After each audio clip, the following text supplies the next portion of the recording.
अस्सलाम वालेकुम खातिन हज़रात, मैं हूँ इसरार अहमद कसाना। आज हमारा weekly programme spotlight on India with air marshal Kapil Kak साहब। और आपको पता ही है कि जो मुख्तलिफ इश्यूज चल रहे हैं उस पर आज हमने बात करनी है। उसमें एक तो बड़ा इम्पोर्टेंट इशू ये है कि लद्दाख का जो इशू है वो फिर दोबारा से मेन स्ट्रीम पे आ गया है। मीडिया ने उसको डिस्कस किया है। हो ये रहा है कि एक प्रपोजल जो ग्लोबल टाइम्स है, चाइनीज पेपर, उसमें ये दी गई थी कि शायद ये यहाँ तक मामला पहुंच गए हैं कि हम वहां से विड्रॉ करने के लिए तैयार हैं।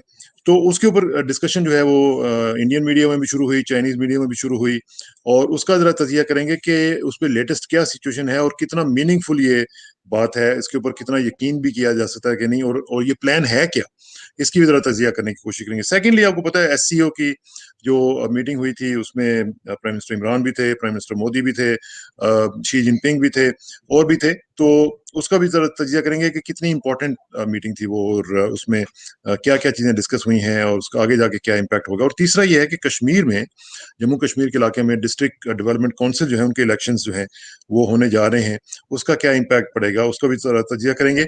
और हमें ज्वाइन कर रहे हैं जनाब एयर मार्शल कपिल काक साहब। Good morning sir. मॉर्निंग हजूर। मार्शल साहब, बड़ी इंपॉर्टेंट डेवलपमेंट्स हो रही हैं जम्मू कश्मीर के हवाले से भी, लेकिन उससे पहले मैं सोच रहा हूँ कि जरा थोड़ा सा हम डिस्कस कर लें कि जो लद्दाख का मंसूबा डिस्कस हो रहा है, वो क्या है, प्लान क्या है। चाइनीज फॉरेन मिनिस्ट्री ने तो अभी तक उसके ऊपर कोई बात नहीं की है, लेकिन पेपर में बात हुई है, बाकी लोगों में भी बात हुई है, 8th राउंड ऑफ टॉक्स भी हो चुके हुए हैं। तो where do we stand today?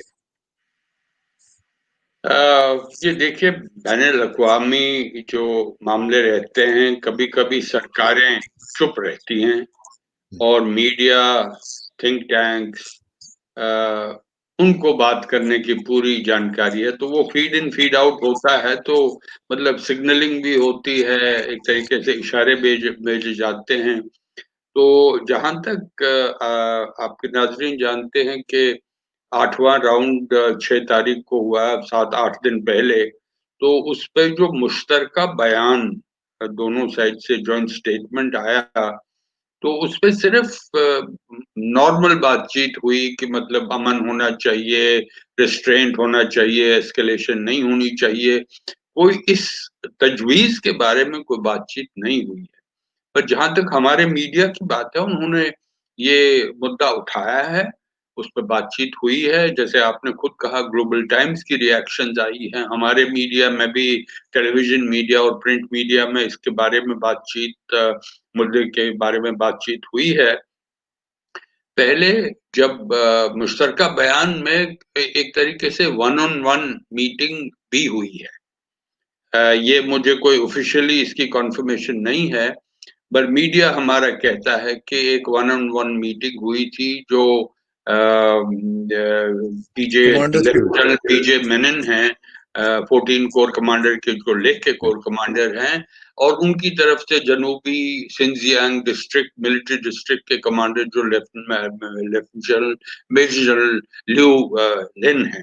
तो उन्होंने बात मतलब उठाई है कि हम थोड़ी थिनिंग ऑफ ट्रूप्स करेंगे, मतलब जो हमारी फौजें हैं उनको थोड़ा सा तादाद में थोड़ा कम करेंगे, और जो साजो सामान, बहुत भारी साजो सामान है, जिसमें टैंक्स हैं, हाउट्जर हैं, आर्टिलरी है, या एयर डिफेंस सिस्टम्स हैं, तो उनको भी थोड़ा पीछे हटाएंगे। तो ये पहला कदम हो सकता है। तो मगर मैं, जो आपने मुझे पूछा है, मेरी जो असेसमेंट है कि पहले ये अच्छा कदम है कि अगर 6 महीने से इतना तनाव मौजूद रहा है मशरकी लद्दाख में, तो उस तनाव को दूर करने के लिए ये अच्छा कदम है।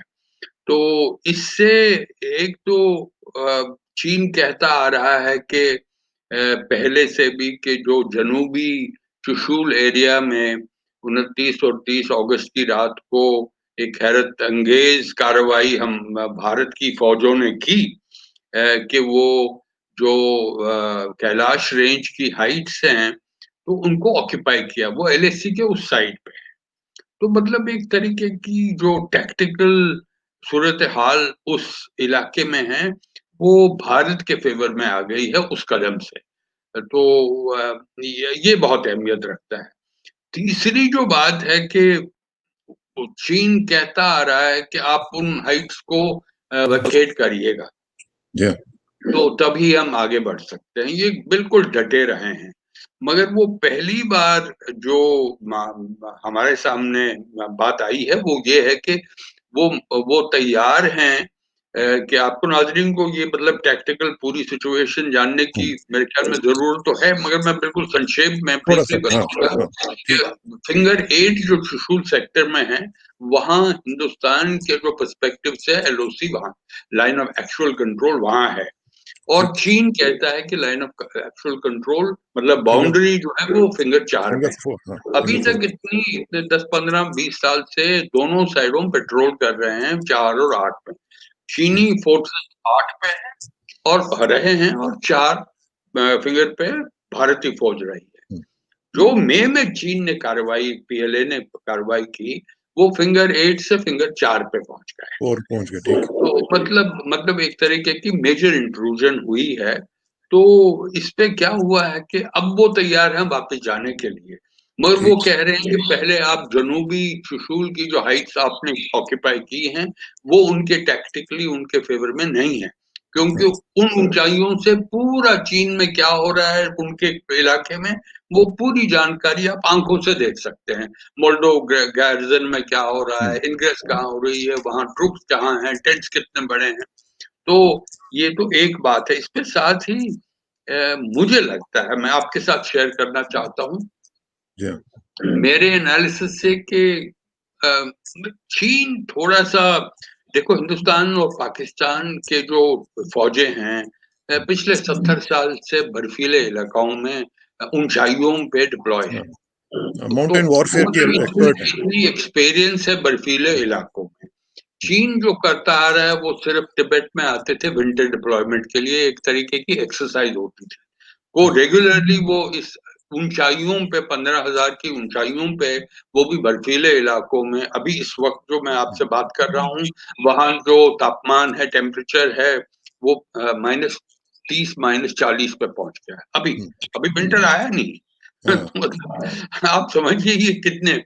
और एक और ये जो पहले मैंने आपसे कहा था कि ये चीन की जो वन चाइल्ड पॉलिसी थी, तो उसकी वजह से उसपे भी थोड़े से जो उनके फौजी हमारी तरह इतने ताकतवर नहीं है, इतने मतलब रेडिली मोटिवेटेड नहीं है, और वो वाइल्ड वन चाइल्ड पॉलिसी एक तरीका, दूसरा एक्सपीरियंस भी नहीं है। देखिए, गलत ही बात हो, भारत और पाकिस्तान के छोटे छोटे कॉन्फ्लिक्ट हुए हैं, कारगिल हुआ है, उससे पहले हुए हैं, मतलब एक्सपीरियंस है। चीन की एक्सपीरियंस जंग की 79 की है, 1979 की, जब वियतनाम में हुआ था। उससे उसके बाद 10 साल पहले उसूरी रिवर पे दरिया पे रूस के साथ। तो ये सब मैं इसलिए समझाना चाहता हूँ आपके नाजरीन को कि उनके लिए ये बहुत मुश्किलात पैदा हो सकती हैं, इसीलिए अभी तक वो डटे रहे थे, अब वो पीछे हारे। मतलब एक तरीके से तो विड्रॉल लेकिन हिमांशु जरूरी साहब, है। इसमें एक तो चीज है, एक वेदर फैक्टर हो सकता है और यकीनन होगा। लेकिन जो इंडिया का जो पॉइंट ऑफ व्यू है वो ये है कि स्टेटस को एंटी जो है उसको रिस्टोर किया जाए। अब स्टेटस को एंटी भी एक बड़ी कंफ्यूजिंग सी चीज है कि अगर प्री अप्रैल पोजीशन पे जाते हैं तो इस वक्त जो भारत ने कैलाश वाली जो हाइट्स हैं वो जो उनको कब्जा किया हुआ था वो फिर माइनस हो जाएंगी, वो न्यूट्रलाइज हो जाएंगी। तो अब ये जो उसका जो करते हैं स्टेटस को एंटी, उसमें फिर कौन सी ये क्या अगस्त 29 पे जो जब इन्होंने कब्जा किया था इंडियन फोर्सेस ने उसके ऊपर, कैलाश के ऊपर, उसका उसका ऊपर आएंगे या प्री अप्रैल पे जाएंगे? ये बहुत ही दिलचस्प सवाल उठाया है इसरार साहब आपने। हमेशा बहुत ही अच्छे अच्छे सवाल मीडियम में ला रहे हैं ताकि नाजरीन भी इस पे सोच आगे बढ़ा दें। जो भारत की जो 29 और 30 रात का एक हैरत अंगेज टैक्टिकल एक्शन हुआ है, हाँ, तो ये एक टैक्टिकल एक्शन है, हम्म, भारत का कोई इरादा नहीं है हम्म, इसमें। मैं आप बिना किसी शक के आपके नाजरीन को सुनाना चाहता हूँ कि मैंने भी 40 साल फौज में निकाले हैं। हाँ जी, भारत का कोई इरादा नहीं है कि जो लाइन ऑफ एक्चुअल कंट्रोल पिछले 60 साल से बरकरार है उसको हम हटाएं। सब चीनियों को पता है कि भारत की फौज कहाँ है, भारत के फौजों को पता है कि चीन की फौज कहाँ है, और पेट्रोलिंग होती आ रही है। वो आप शुमाली इलाके में दौलत बेग ओल्डी और डेप्सांग प्लेन से देखें, फिर गोगरा में देखिए, हॉट स्प्रिंग एरिया में आए, गलवान में या चुशुल में, या नीचे जनूबी इलाके में डमचौक, उस इलाके में, इसमें कोई शक नहीं है। जो बदलाव आया है ये बहुत ही अहमियत रखता है। बदलाव जो लाया गया है वो बदलाव चीन की तरफ से हुआ है। ये गलत है कि ठीक है, ये तो आपके नाजरीन उस पे ओपिनियन दे सकते हैं। मेरी तरफ से बिल्कुल गलत है, क्योंकि ये इरेस्पॉन्सिबल एक्शन है, इसको सस्टेन नहीं किया जाएगा। भारत कभी नहीं मानेगा कि ये हमारे वजीर दिफा, वजीर खारजा ने कहा है, हमारे वजीर आजम नरेंद्र मोदी ने कहा है कि हम लाइन ऑफ एक्चुअल कंट्रोल को किसी तरह से कोई बदलाव लाने नहीं देंगे, हम उसको रेजिस्ट करेंगे। उन्होंने ये भी कहा है, रावत जो चीफ ऑफ डिफेंस स्टाफ है, जनरल रावत, उन्होंने भी कहा है कि अगर ऐसी नौबत आए हम युद्ध के लिए तैयार हैं। इससे और क्या आपको क्या इशारा चाहिए चीन को? तो ठीक। मुझे लगता है जो आपको स्पेसिफिक सवाल है, अगर स्टेटस को एंटे जो चीन जानती है, भारत जानता है, सारा आलम जानता है, पाकिस्तान जानता है कि ये लाइन ऑफ एक्चुअल कंट्रोल क्या थी, समझिए 1 अप्रैल को, उस सूरत हाल पे आप वापस जाइए, फिर हम बातचीत कर सकते हैं, एक नया एग्रीमेंट बना सकते हैं। और उस सूरत हाल में वापस जाने के लिए भारत में कोई हेजिटेशन नहीं होगी कि वो जो ऊंचाइयों पे बैठे हैं वहां से निकल आए, क्योंकि और वो भी डेप्सेंग का भी तो एक इशू है ना, डेप्सेंग का भी तो नहीं। इशू है। ये मैं अभी कहने वाला था कि मैं आपके सामने मैं पेश कर रहा था कि जी। ये जो उन्होंने कहा है कि हम वापस फिंगर 8 पे जाएंगे, तो आप फिंगर 4 नहीं, फिंगर ओ 4 से भी पीछे मगरिब की तरह फिंगर 2 और 3 के बीच में ठीक है। आप वहां धान सिंह थापा का पोस्ट है, वो वहां है। आप रहिए। ये तो भारत कभी नहीं मानेगा, ये तो पहली बात है। दूसरा, भारत का और इस पे दबाव मीडिया का भी है, थिंक टैंकर्स का भी है, जो स्ट्रेटेजिक और डिफेंस एनालिस्ट मेरी तरह है, तो वो भी कहते हैं कि आप एक अगर फेज्ड विड्रॉल कर रहे हैं तो एक ही इलाके में नहीं कर सकते। तो मतलब हम, क्योंकि वो त्रिशूल सेक्टर में कमजोर हैं, तो वो कह रहे हैं कि यहाँ पे हम ऐसा कुछ सूरत हाल ले आए कि हम फिंगर 8 पे जाएंगे, आप फिंगर 2 और 3 के बीच रहें, और जनूबी कैलाश रेंज के जो त्रिशूल सेक्टर में आप ऊंचाइयों से नीचे आइए, और फिर हम बात करेंगे डेप्सांग। बिल्कुल ये गलत नहीं है। हो। जो होगा तो वो हिंदुस्तान के पर्सपेक्टिव से वो होगा कि कॉम्प्रिहेंसिव होगा। फेज 1 में ये होगा, फेज 2 में ये होगा, फेज 3 में ये होगा। और सबसे बड़ी अहमियत जो रखता है इसरार साहब, वो ये है कि इन मामलों में वेरिफिकेशन मैकेनिज्म होने चाहिए। तो वेरीफाई भारत की तरफ से जो जो भी बिहाइंड द सीन जो है बातचीत हो रही है, जो भी कर रहा है, कि कम से कम कई सेक्टर्स में, इलाकाओं में हमें अपने पोस्ट जो हैं वो बरकरार रखने पड़ेंगे, क्योंकि नहीं तो ऐसे सूरत हाल फिर से आ सकते हैं जैसे गलवान में हुआ था, कि 12 जून को एग्रीमेंट हुआ था कि हम वहां से गलवान से हटेंगे। तो जब कर्नल बाबू अपनी टीम के साथ गए कि जो वेकेटेड एरिया है वहां पे वो देखें कैसा है, तो उन्होंने देखा चीनी वहां मौजूद है। आप जानते हैं 20 भारत के 20 जवान उस वक्त शहीद हुए थे, और चीन की तरफ साइड से भी वो तो मान नहीं रहे हैं, मगर सुना गया है कि 40-50 लोग तो उनके भी मारे गए। तो मतलब वैसी सूरत हाल अगर आप फिर से लाते हैं, फिर इस कदम का क्या, तो इसमें क्या? बेसिकली आप ये कह रहे हैं कि चाइना जो है उसको सस्टेनेबिलिटी का मसला बन चुका हुआ है वहां पे, due to the weather. Weather is a very big issue, ये कोई छोटा फैक्टर नहीं है। तो आप समझते हैं कि वेदर की वजह से और सस्टेनेबल ना करने की वजह से शायद वो अब वे आउट ढूंढ रहे हैं कि किसी ना किसी तरीके से स्टेटस को एंटी का कोई बात करके इस मामले से निकला जाए, और फिर देखा जाएगा क्या होता इस पे अगर आप हिकमत अमली के पहलू से देखें, तो उसके नजरिए से देखें, तो फिर आप और हम ये सवाल उठाते हैं कि आपने फिर किया क्यों? है। हाँ। हाँ। ये देखिए ना, ये नाज़रीन मुझे सवाल पूछेंगे, ये चीन आया क्यों? अगर वापस ही जाना है तो फिर आगे क्यों बढ़े? तो वो तो उसी वक़्त आपको याद होगा पहला या दूसरा इंटरव्यू आपके साथ किया था मैंने कोई 3 महीने 2 महीने पहले मैंने ये कहा था कि अब सवाल उठाए जाएँगे कि एक तरह से तो चीन कहता है बड़ा एक्सपेंशनिस्ट है, बड़ा एग्रेसिव है, असर्टिव है। तो अगर आप असर्टिव होते हैं उसके बाद वापस जाते हैं, तो फिर आपके सवाल तो चाइनीज़ कम्युनिस्ट पार्टी में ही उठाए जाएँगे। तो मगर अगर कॉम्प्रिहेंसिवली देखा जाए तो आप और हम सोच के ये कह सकते हैं ये पॉज़िटिव कदम है। इसको आगे बढ़ाना चाहिए। द ठीक। बेस्ट कोर्स वुड बी कि आप अभी नवंबर के महीने में ही आप ये शुरू कर सकते हैं।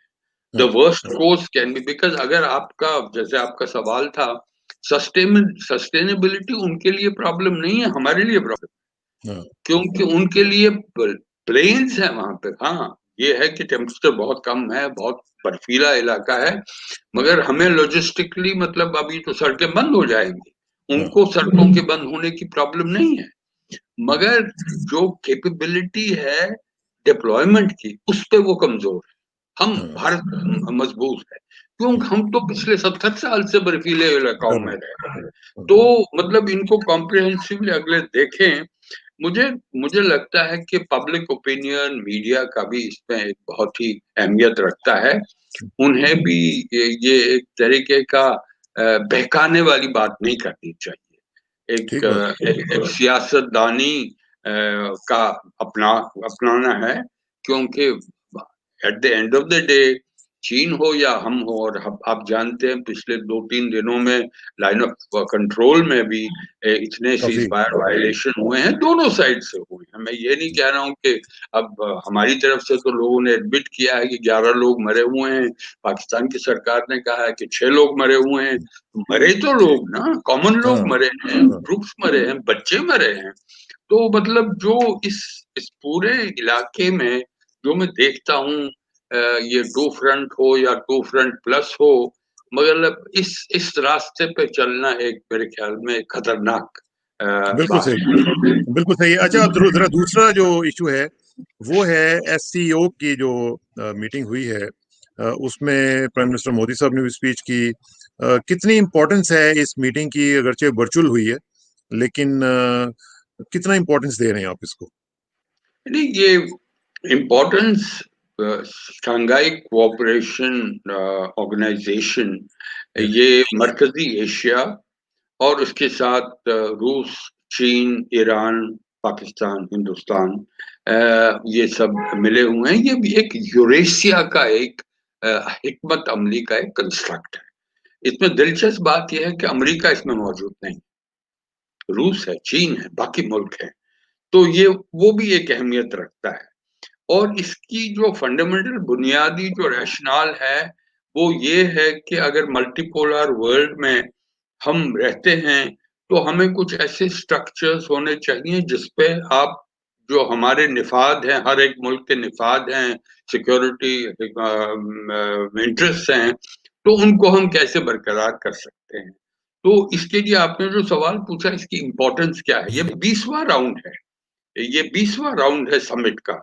मतलब सरबराहों की जो मुलाकात है, तो उसपे हम देखते हैं कि पहला है कि रूस चेयर किया है इस साल और इससे पहले जो कुछ भी मुलाकातें हुई हैं, रूस ने स्टेयर की हैं। तो इसीलिए इसका इसके जो मसाइल हैं, वो सियासती मसाइल हैं, हिकमत अमली के मसाइल हैं, एक तरीके से सलामती कौमी ठीक। सलामती के मसले हैं, तिजारत के हैं, इकोनॉमिक लिंकेजेस हैं, तो इनके इन मसाइल को आप यूरेशिया कंस्ट्रक्ट में कैसे आगे बढ़ाएँगे? मैं समझता हूँ एससीओ एक बहुत अहम एक कंस्ट्रक्ट है, तो इसको जितना हम मज़बूत कर कर सकते हैं, वो मज़बूती होनी चाहिए। हाँ, कभी-कभी क्या होता है अब इस बार भी रूस ने 2-3 इशारे दिए हैं।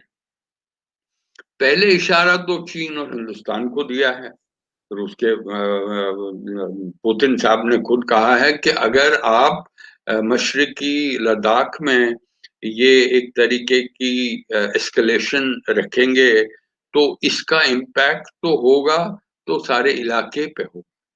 और इस इस ऐसे तनाव से एक तरीके की ज्योग्राफी और हिकमत अमली का जो स्ट्रेटेजिक या ज्योग्राफियाई सियासती, इसका फायदा कोई और मुल्क कर सकता है। उठा तो सकते हैं। आप समझे ना, वो मतलब अमेरिका को, आपको मैंने पहले एक बार मेरी एक फिल्म याद आती है, कहीं पे निगाहें कहीं पे निशाना, तो निशाना तो अमेरिका को भी दिया जा रहा है। हाँ, हाँ, तो ठीक है। हिंदुस्तान को, चीन को, पाकिस्तान को भी इशारा दिया कि जो आपके दुतरफी रिश्ते हैं, उनके मसाइल हैं, तो आप इन मल्टीलैटरल फोरम पे क्यों लाते हैं? वो भी उन्होंने बिल्कुल कोई और नहीं, और प्राइम मिनिस्टर मोदी ने भी यही बात की है। जी हाँ, जी हाँ, प्राइम मिनिस्टर मोदी, वो तो कहना ही था, प्राइम मिनिस्टर मोदी तो कह, मैं मतलब अहमियत ये है कि रूस ने कहा है, रूस ने पाकिस्तान कहा। को कहा है, चीन को कहा है, जिनके संबंध उनके उनके रिश्ते बहुत करीब हैं, तो हाँ, ये एक अच्छी बात है। देखिए ना, अगर आप अमन का रास्ता ढूंढना चाहते हैं, हिकमत अमली और एक तरीके के हिफाजत का रास्ता ढूंढना चाहते हैं, कौमी सलामती की का रास्ता ढूंढना, तो ये अच्छा है। इसके बाद जो आपने सवाल उठाया मॉस्को डिक्लेरेशन का, जी हाँ, इस पे फोकस रहा है दहशत गर्दी का, कि देखिए दहशतगर्दी, एक्सट्रीमिज्म, जिसे हम हिंदी में चरमपंथी कहते हैं, अगर हम एक्सट्रीमिस्ट थॉट्स रखेंगे तो ये रेडिकल आइडियाज को, ये तो सारे आलम के लिए इश्यूज हैं। किसी मुल्क में मेरे ख्याल में ऐसे एक्सट्रीमिस्ट और दहशतगर्दी के ख्यालात अगर आप बरकरार रखेंगे, तो कहीं न कहीं दिन, किसी दिन तो ये दे विल कम अपार्ट, और उस मुल्क को ही खतरा होगा जो ये करता है। तो ये एक ये रहा है। तो इसमें कहा है कि हमें कोशिश जारी रहनी चाहिए कि जो कुछ भी दहशतगर्दी एक्टिविटीज गतिविधियां होती हैं, हाँ, इनको कंट्रोल में लाना है, आगे नहीं बढ़ाना है। Principles of sovereignty, territorial integrity and non interference in each other's countries must at all cost be avoided. हम आपके साथ ये कह रहे हैं, मगर बात आप ही जानते हैं, मैं भी जानते हैं, आपके नाजरीन भी जानते हैं, ये तो एक तरीके तकरीर की बातें करी हैं, मगर असली रियलिटी जो है उसको कोई वो कोई वाइल कोई किसी तरीके से मतलब सस्टेन नहीं करते हैं। मगर ठीक है, बात तो कर रहे हैं। जैसे इमरान खान साहब की आपने बात की कि मुद्दे जी उठाना मल्टीलैटरल फोरम्स का, मगर मोदी साहब ने भी ये दोहराया है। मगर एक बड़ी अहम बात जो उन्होंने की मोदी साहब ने, वो ये है कि देखिए कनेक्टिविटी एक बहुत ही, अब मैं कहता हूँ अगली 10-20 सालों में कनेक्टिविटी जो है सारे आलम के लिए बहुत अहमियत रखता है। और जो एससीओ है, ये बहुत ही एक एक ऐसा कंस्ट्रक्ट है जो कनेक्टिविटी से, आपको याद होगा यूरेशिया में ही सिल्क रूट जो है कितनी सदियों पहले कितना अहमियत रखता था, मतलब एब्सोल्युटली। पूरा आलम बदला गया क्योंकि सिल्क रूट था। तो अब ठीक है। नए तरीके के सिल्क रूट लाए जाते हैं। तो डिजिटल दो, सिल्क रूट्स। नहीं, मोदी साहब ने वही कहा है कि हाँ, हाँ, कनेक्टिविटी चाहिए, एग्जैक्टली वही अल्फाज उन्होंने इस्तेमाल किए हैं जो अभी आपने कहे हैं। वो ये है कि कनेक्टिविटी जो है, इस पे इंटरनेशनल नॉर्थ साउथ कॉरिडोर जो है, आपके नाजरीन जानते हैं, वो दूसरा जो चाबहार में एक तरीके पोर्ट की तरफ से अफगानिस्तान जो लैंडलॉक्ड है, तो मरकजी एशिया के साथ ताल्लुकात बढ़ेंगे। ठीक। अशकाबाद एग्रीमेंट की बात की, जो हाँ, हाँ, पाइपलाइंस की बात की तुर्कमेनिस्तान की, तो मतलब मिलजुल के एक जो सबसे बड़ा मुद्दा जो मोदी साहब ने उठाया है इस पे, कि अगर आप कनेक्टिविटी करेंगे, डिजिटल कनेक्टिविटी भी होनी चाहिए, और मगर कनेक्टिविटी के साथ जो उन्होंने अल्फाज इस्तेमाल किए हैं वो ये है कि कनेक्टिविटी में टेरिटोरियल इंटेग्रिटी और सॉवरेनिटी के मुद्दे जो हैं वो टेबल पे रहने चाहिए। क्योंकि अगर आप उनको वायलेट करते हैं तो उस कनेक्टिविटी का कोई फायदा नहीं। कोई फायदा नहीं है। तो मतलब नाजरीन जानते हैं कि मुझे कहने की जरूरत थी, इसकी वजह क्या थी, क्यों कहा है, क्यों मगर कहा गया कहा है। है? हाँ, मगर सबसे मैं समझता हूँ इससे ज्यादा जो ब्रीफली मैं आपके सामने लाना चाहता हूँ वो आसियान इंडिया समिट है। तो उस पे भी ये 17वां मौका है समिट का, जी हाँ। सरबराहों की मीटिंग रही है। तो इस पे देखिए कि जो मैरीटाइम डोमेन है वो इंडिया हो या पाकिस्तान हो, बांग्लादेश हो, सबके लिए मैरीटाइम डोमेन, क्योंकि सारे जो रिसोर्सेज मैरीटाइम रिसोर्सेज हैं, तिजारत है, सी लेन्स ऑफ कम्युनिकेशंस हैं, तो इनमें एक तरीके की सलामती, कौमी सलामती के जो मुद्दे हैं वो समुद्र में आ जाते हैं। तो वो कैसे लाए जाते हैं, क्योंकि तिजारत रोकी जा सकती है, वहां भी जो बायोडायवर्सिटी, जो क्लाइमेट की बायोडायवर्सिटी है, उसमें समुद्र की सिक्योरिटी में बहुत अहमियत है। और इससे ज्यादा जो साइंटिफिक रिसर्च के जो फ्रंटियर्स हैं, जिसे कहते हैं ना मैरीटाइम रिसोर्सेज, रिसोर्सेज। अंडर सी रिसोर्सेज, ये मछली की बात नहीं है। ये ये इस पे मतलब नोड्यूल्स हैं जो आपकी तरक्की के लिए बहुत अहमियत रखते हैं। तो इस पे एक तरीके के 2-3 ठीक। जल्दी मैं बात को सुनाना चाहता हूँ। पहला तो जी। ये है कि उन्होंने इस समिट में ये मुद्दा उठाया है कि कोड ऑफ कॉन्डक्ट होना चाहिए। ये साउथ चाइना सी में चीन को एक तरीके का इशारा दिया है, और जिसपे आसियान जो मुल्क हैं, आसियान 10 मुल्क हैं जो एक तरीके से पिलर हैं आसियान और इंडो पैसिफिक के, हाँ, क्योंकि इंडियन ओशन और पैसिफिक ओशन कहाँ से गुजरता है, आसियान के मुल्कों के बीच में साउथ चाइना सी भी आता है। तो हाँ। अगर अब एक कोड ऑफ कॉन्डक्ट होना चाहिए जिसपे, पहले आपको याद होगा कि अंक्लॉस जो है 1982 में United Nations conference for law of the seas, law of. उन्होंने कानून लाया है। उस कानून के हिसाब से फिर आपको याद होगा फिलीपींस उस इंटरनेशनल कोर्ट ऑफ जस्टिस में गई थी, और उन्होंने भी फैसला उस जस्टिस कोर्ट ने दिया था कि ये जो साउथ चाइना सी है ये तो एक समुद्र है, सारे मुल्क वहां पे अपने तिजारत, जैसे सी लेन्स ऑफ हाँ, communication, free flow of goods and services, over flights has to be permitted. ये कोई मुल्क नहीं कह सकता कि ये साउथ चाइना सी हमारा है। जैसे मैंने पहले, आपको याद होगा, मैंने सुनाया था कि अरेबियन सी में तो लोग, अरब ममालिक हैं, वो कह सकते हैं ये जो हमारा समुद्र है। तो बे ऑफ हाँ। बंगाल में तो आप बांग्लादेश और वेस्ट बंगाल और हिंदुस्तान सब कहते हैं ये जो हमारा बंगाल है, बे ऑफ बंगाल है। तो मेरे ख्याल में ठीक। ये एक अच्छा सिग्नल गया है। ये एक और बहुत अहमियत वहां पे रही जी। है आसियान समिट में, वो आरसेप की जो थी, हम्म। हाँ। जो 15 मुल्कों ने एक समझौता पे कल ही हस्ताक्षर किए हैं, सिग्नेचर किया है कि वो आरसेप में ज्वाइन करेंगे। ये सारे आलम में 1/3 देश जो हैं तिजारत में, तो वो इसमें मौजूद हैं। ये बहुत बदकिस्मती ये है कि हिंदुस्तान इस पे ज्वाइन नहीं कर सका, क्योंकि हिंदुस्तान की जो इंडस्ट्रीज हैं उनका दबाव सरकार पे पड़ा है कि हमारी जो नेसेंट इंडस्ट्रीज हैं, अगर आप टैरिफ कम करेंगे तो तो फिर हम बोले। पूरा पूरा तिजारत जो होगी बिना किसी रुकावट के, हम बिल्कुल आइसोलेट हो जाएंगे।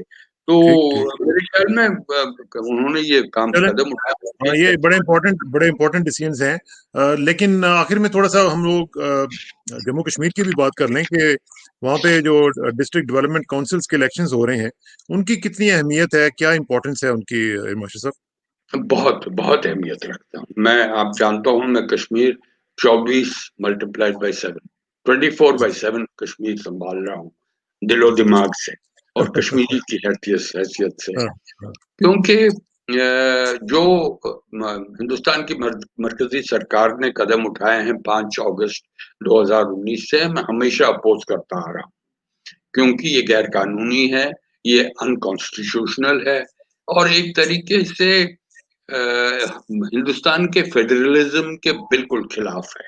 क्योंकि हिंदुस्तान के फेडरलिज्म के हिसाब से ही कॉन्स्टिट्यूशन में स्पेशल स्टेटस दिया था कश्मीर। तो उसके बाद जो डोमिसाइल लॉ किए गए हैं, इतने कानून लाए गए हैं, तो इससे जो एक तरीके का नफरत का एक दौर पैदा हुआ है। एलिनेशन तो वैसे ही भी थी, एंगर भी था। तो अब कश्मीरी जानते हैं कि 2018 जून में जो एक इलेक्टेड इंतखाबात के बाद एक सरकार आई थी बीजेपी पीडीपी की, उसको डिसमिस किया गया और कोई पॉलिटिकल एक्टिविटी रही नहीं है। 5 अगस्त के बाद जो मेन स्ट्रीम लीडर्स थे उनको जेल में डाला गया, बहुत ही ड्रकोनियन पब्लिक सेफ्टी एक्ट के और बाकी एक्ट के। तो इस नाराजगी में अगर आप एक स्टरिंग देखते हैं वो कि एक सियासती कार्रवाइयां फिर से शुरू होंगी। एक पहले विंडो तो खुल गई, सॉरी, एक विंडो खुल गई। बहुत विंडो ही नहीं जी, दरवाजा खुल गया, हम्म, दरवाजा खुल गया।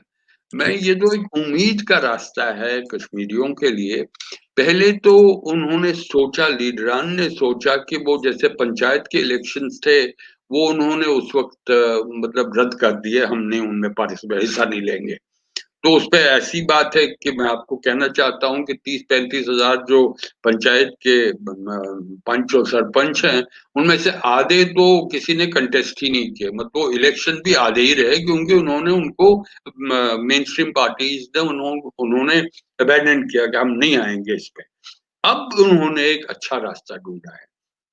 इसके 3 वजह हैं। एक तो कम से कम पॉलिटिकल लेवल पे डिसीजन मेकिंग में जो फैसला लेने के एजेंसीज हैं, वो डिस्ट्रिक्ट डेवलपमेंट काउंसिल एक नया कॉन्सेप्ट सरकार, केंद्र सरकार ने, मरकजी सरकार ने लाया है, जिसपे हर डिस्ट्रिक्ट से 14 लोग इलेक्ट हो जाएंगे और उन्हीं 14 लोगों में से चेयरमैन और वाइस चेयरमैन सिलेक्ट होंगे, खुद ही वो सिलेक्ट करेंगे, इलेक्ट करेंगे। इससे पहले जो डिस्ट्रिक्ट डेवलपमेंट बोर्ड्स थे कश्मीर में और जम्मू में, वो वो एक कैबिनेट मिनिस्टर चेयर करता था और बाकी वो एक तरीके का एक एडमिनिस्ट्रेटिव कंस्ट्रक्ट था, ठीक। ज्यादातर डोमिनेटेड बाय ब्यूरोक्रेसी। तो इसीलिए मेन स्ट्रीम पार्टी ने बड़ी सोच विचार के बाद ये फैसला लिया है कि हम इस पे पार्टिसिपेट करेंगे। और अहमियत ये है कि people's alliance of Gupkar declaration, जो पिछले 70 साल से 50 साल से राइवल्स थे एक दूसरे के, अब वो अब इकट्ठे हो। तो थोड़े टेंशन्स हैं कि कौन सीट कौन ऑक्यूपाई करेगा, इलेक्शन कैसे होंगे, मगर वो फारूक अब्दुल्ला साहब वो निभा रहे हैं। उनको माना गया है कि वो सबसे सीनियर लीडर हैं, हाँ, 83 साल के हैं, तो उन पे कॉन्फिडेंस लगाई गई है। इस पे क्या होगा कि एक तरीके से जैसे मैंने पहले कहा कि डिसीजन मेकिंग में पॉलिटिकल रिप्रेजेंटेशन होगी। दूसरा जो प्रोसेस है सियासती सियासती कार्रवाइयों का जो प्रोसेस है, एक तरीके से शुरू हो जाएगा कि एक सरगर्मी होगी जमीन पे, ग्राउंड जीरो पे, कि अब हाँ। हम सियासत में फिर से आए हैं और किस लिए, डेवलपमेंट के लिए। तो मतलब जो एडमिनिस्ट्रेटर्स हैं वो अब इनको रिपोर्ट करेंगे, उनको तो ठीक। एक तरीके से इसी सियासती से इसी से इरमानी साहब जुड़ा हुआ एक व्यूअर का क्वेश्चन भी ले लेते हैं। वो कह रहे हैं कि sir respectfully can you please kindly explain why India doesn't want peace with Pakistan and why can't people to people movement can be made easy between India and Pakistan like US and Canada. इसका जरा जवाब दे दें जी। मैं अच्छा हुआ कि आपने ये सवाल उठाया है। इसी सवाल का जवाब मैं पिछले 20 साल से ढूंढ रहा हूँ। देखिए, मुश्किल ये है कि गलतियां दोनों साइड से। अब पहले मैंने आपसे याद दिलाया, ये हमारी मेजॉरिटेरियन राइट विंग सरकार जो इस वक्त मौजूद है, नरेंद्र मोदी, जब इनकी स्वेरिंग इन सेरेमनी हुई थी तो उन्होंने पाकिस्तान के वजीर आजम नवाज शरीफ को बुलाया था, आए थे। अब आप कह रहे हैं हिंदुस्तान क्यों नहीं अमन चाहता? मेरे ख्याल में हिंदुस्तान की तरफ से कोई ज्यादा मुश्किलें नहीं हुई हैं। मैं हिंदुस्तानी होने के नाते से नहीं कह रहा हूँ, क्योंकि कुछ मुश्किलें, ज्यादातर मुश्किलें पाकिस्तान में है कि उनको, काफी लोग कहते हैं ये बोनसाई डेमोक्रेसी, मतलब बोनसाई प्लांट होता है ना, ये पूरी तरह से एक एक जमहूरियत नहीं है। हमारी जमहूरियत में भी काफी गलतियां हैं, काफी काफी प्रॉब्लम्स हैं, मगर इलेक्ट होते आपने देखा अब बिहार में एक नई सरकार बनने वाली थी, हाँ। बिल्कुल है, मतलब थोड़े से 10-15 वोटों से सरकार बदल जाती।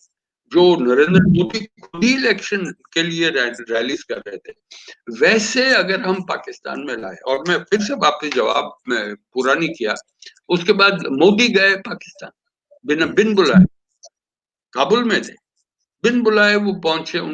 नवाज शरीफ की ग्रैंड डॉटर का मेरे ख्याल में वेडिंग थी, उनके बर्थडे भी था, तो पहुंचे, और उसके एक हफ्ते के बाद पठानकोट क्यों हुआ? अब तो यही तो कह रहे हैं हिंदुस्तानियों ने, सबसे ज्यादा राइट विंग फोर्सेस के आने की मैं अपने पाकिस्तानी दोस्तों को हमेशा कहते आ रहा हूं, आप जिम्मेवार हैं। क्योंकि जो कुछ भी जो सरकारें थी, उनको पब्लिक ने कहा कि आप में तो दम नहीं है, रीढ़ की हड्डी नहीं है आपके पास, आप कुछ कदम नहीं उठा रहे। क्योंकि वो यही समझ रहे थे जो हम और आप समझते हैं, और जो आपके सवाल करने वाले हैं, उन्होंने नाम नहीं लिया है, कुछ जैगुआर ये हैं कहा जैगुआर, है। ये जैगुआर हैं जी, ये कैलगरी के ही हैं ये हम। जी, मगर आपका मैं बिल्कुल सहमत हूँ उनसे, बिल्कुल सहमत हूँ। हाँ, हाँ, लेकिन लेकिन अमन इसमें इसमें जिस तरह आपने फरमाया कि दोनों तरफ से इस तरह का मामला हुआ है, अभी आप देखें ना, वो जो आईएसपीआर और फॉरेन मिनिस्टर साहब ने भी एक डॉसियर दिया है कि किस तरीके से डिक्लेयर्ड इंटेंशन शो की गई है इंडिया की तरफ से। अब फॉर एग्जांपल आप देखें, फॉर्मर आर्मी चीफ जो हैं वो क्या कह रहे हैं कि पाकिस्तान में ये कर दें, पाकिस्तान में वो कर दें, पाकिस्तान में हमें ये करना पड़ेगा, बलूचिस्तान को तोड़ना पड़ेगा। तो इस तरह की चीजें जो है जब यहाँ से भी आती हैं, फिर जी दोवल साहब का डिक्लेयर्ड इंटेंशन है कि क्या करना चाहिए पाकिस्तान के साथ। तो इस तरह की जब माहौल बनेगा उसमें क्या पीपल टू पीपल मूवमेंट हो सकेगी और क्या अमन आएगा? या वही तो, मैं बिल्कुल इस पे आपके साथ सहमत हूँ इकरार साहब। क्योंकि मैं हिंदुस्तान की गलतियां भी बिल्कुल कबूल करता हूँ, मानता हूँ। ये जब, मतलब एक एक वक्त था, मैं मेरे के गिन गिनाए 10-12 एनालिस्ट थे हिंदुस्तान में, हम कहते रहे थे कि terrorism and talks can go together. अगर आप मुझे, मैं आपको वाजपेयी के टाइम पे ले जा रहा हूँ, 2002-2007, 5 साल थे। एक सरकार वाजपेयी की थी, मनमोहन सिंह की थी। दोनों opposition oppose to each other, ideologically very deeply oppose to each other. मगर पाकिस्तान के मामले में दोनों ने एक ही सलाह ली कि हम आगे बढ़ेंगे, पाकिस्तान के साथ रिश्ते मजबूत करेंगे, और जम्मू कश्मीर का मसला भी हम, हमारी जुबान में कहते हैं कि हम, ये गोल्डन पीरियड था, सुनहरी एक वक्त था इंडो पाकिस्तान रिलेशंस और जम्मू कश्मीर का जो मुद्दा था। मगर उसको मुश्किल पाकिस्तान की तरह रही कि मुशर्रफ साहब उसको आगे नहीं ले पाए। ना तो मुशर्रफ के बाद जो सरकारें आई पाकिस्तान में, वो 4 पॉइंट आगे नहीं बढ़े। तो फिर उस हमारी तरफ से भी फिर, या तो आप स्ट्रेटेजिक स्ट्राइक करते हैं उरी के बाद, या तो फिर आप बालाकोट करते हैं। मेरे ख्याल में इसको, इस रास्ते को अबैंडन करना चाहिए, अबैंडन करना चाहिए। और उसमें मदद हमें बाइडेन से मिलेगी, मुझे बाइडेन से लगता मिलेगी, है। और अल्लाह करे कि इस तरह के मामला देखें हम लोग, अगर हमारी हिस्ट्री देखें तो हिस्ट्री तो कोई इतनी अच्छी नहीं है। और जिस तरीके से हमारे ताल्लुकात हैं, आप हमें नेम कॉलिंग करते हैं, हम आपकी करते हैं, हमारे पास भी कुलभूषण यादव है, आपके पास भी पता नहीं क्या क्या होगा। तो इस तरह के डोसियर्स इकट्ठे करके एक दूसरे को देने की बजाय अगर हम इकट्ठे बैठ जाएं, तो मेरा ख्याल है कि अगर हाईएस्ट लेवल पे एंगेजमेंट हो थोड़ी सी, तो मेरा ख्याल है कि ये चीजें हल हो सकती हैं। जिस तरह आपने वाजपेयी साहब का कहा, मुझे याद है मनमोहन सिंह साहब ने भी कोशिश की थी। मैं न्यूयॉर्क में था, प्राइम मिनिस्टर मनमोहन सिंह, फिर प्रेसिडेंट मुशर्रफ, इन्होंने कोशिश की थी अपने तौर पर। तो अभी भी मेरा ख्याल है कि जरूरत है कि दोनों तरफ पे सैनिटी प्रिवेल करे, बजाय इसके कि हम एक दूसरे को नेम कॉलिंग करें। हम एक दूसरे के साथ बैठ के वन ऑन वन बैठ जाएं, बैठ के मोदी साहब, प्राइम मिनिस्टर इमरान खान, दोनों बैठ के वन ऑन वन बैठ के सॉर्ट आउट करें चीजों को। हो सकती हैं, क्यों नहीं हो सकती?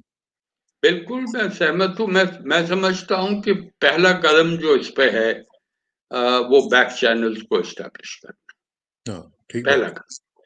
क्योंकि हमारी मीडिया, आपकी हिंदुस्तान की मीडिया, हमारी मीडिया तो सेंसेशनलाइज करती है जो कुछ हाँ, भी, उनको तो उनका काम है, उनका धंधा हाँ, है कि उनकी तो स्टोरी रेटिंग आती चाहिए, है। स्टोरी छापनी है। तो हाँ, ठीक बात। अगर आप चुप चुप के पीछे से बैक चैनल एस्टेब्लिश किए, वो उसमें बहुत ही हमें सक्सेस मिली है। आपको याद होगा, सती लांबा हिंदुस्तान की तरफ जी हाँ। से और जी। तारिक अजीज पाकिस्तान की तरफ से, बिल्कुल, बिल्कुल, उसके बिल्कुल। बाद उनके रिप्लेसमेंट पाकिस्तान से आए, यहाँ से सतील अम्बा हाँ, चलते बने, और उसके बाद वो जो रोका गया है, हुँ, मेरे ख्याल में उसको अगर हम फिर से शुरू करें और आहिस्ता-आहिस्ता सोच विचार करके आगे कदम बढ़ाएँ, मैं समझता हूँ हिंदुस्तान और पाकिस्तान के रिश्ते नॉर्मलाइज़ होने चाहिए। जितनी हमारी मतलब ये बहुत बहुत मुश्किल का रास्ता है, हुँ, बोल्डर स्ट्रिकन है।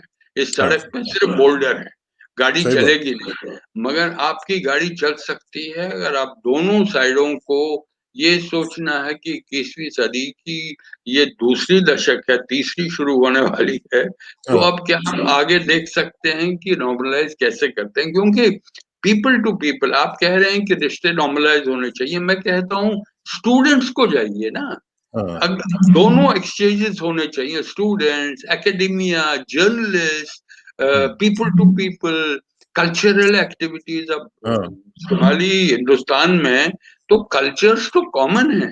अगर बेशक, आप गंगा जमुनुई जमुनुई जो हाँ, तहजीब है वो पाकिस्तान में है, हमारे तो कॉमन, मेरे तो सबसे पॉपुलर सिंगर्स तो पाकिस्तान में रहे हैं। हुँ, मेहदी हसन हो, गुलाम अली हो, गजल हो, उर्दू की लैंग्वेज जो मैं कोशिश कर रहा हूँ वो जुबान आपके साथ बात करूं, मगर आप तो उर्दू बोलते नहीं है, मैं ही ज्यादा बोलता हूँ, मगर ये तो कॉमनैलिटी है हमारी, हाँ, तो ठीक इसको बात आगे है। बढ़ाना है, इसमें कोई शक नहीं। इंशाल्लाह बढ़ाएँगे, इंशाल्लाह बढ़ाएँगे।